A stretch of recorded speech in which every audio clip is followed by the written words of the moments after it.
Halo.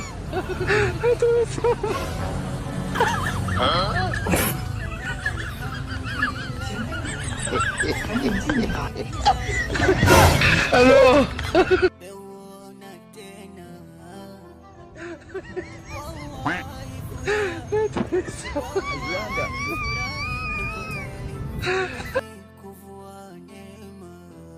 Shehe, unachokifanya sio kitu kizuri. Kwa nini unatumia vinywaji kwenye mfungo wa Ramadhani?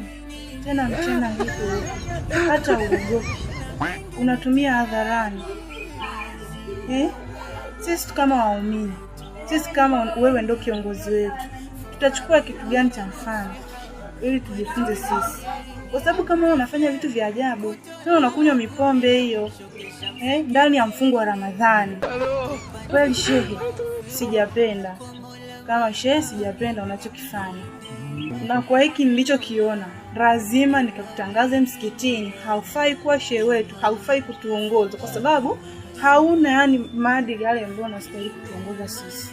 Nitaenda kukutangaza msikitini shehe wangu na kukuhakikishia hilo.